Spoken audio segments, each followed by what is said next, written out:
అమ్మగారు? మాకు తెలిసిన వాళ్ళది పెళ్ళుంది సీత. హనీ పుట్టినప్పుడు వాళ్ళు మనకు గోల్డ్ పెట్టారు, ఇప్పుడు మనం కూడా ఇవ్వాలి. కానీ గోల్డ్ రేట్స్ చూస్తే చాలా ఎక్కువగా ఉన్నాయి, ఎలా అని ఆలోచిస్తున్నాను. మీరు కంగారు పడకండి అమ్మగారు, మీకోసం గోల్డ్ నేను కొనిసి తెస్తాను. హలో, అది గోధుమ పిండి కొన్నంత ఈజీ కాదు, గోల్డ్ చాలా ఖర్చు అవుతుంది. నేను కొనగలిగిన దాంట్లో కొనిసి తెస్తాను అమ్మగారు, ఉండండి. ఈ దూరం నుంచి వచ్చేటప్పుడు బంగారం ఏమైనా తెచ్చుకుందేమో, తెస్తానంటుంది కదా, దాని సరదా నేనెందుకు కాదనాలి. 1 hour later. అమ్మగారు, గోల్డ్ తెచ్చేసాను. అవునా సీత, ఏది? మాలీ గోల్డ్, చక్లా గోల్డ్.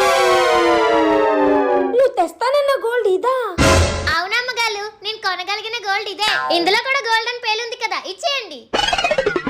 ఇవి గాని పట్టుకెళ్ళి వాళ్ళకి గోల్డ్ అని చెప్పి ఇచ్చాననుకో, ఉన్న చెప్పులే కాకుండా షాప్ కెళ్ళి 10 జతలు కొత్త చెప్పులు కొనుక్కొని మరీ కొడతారు.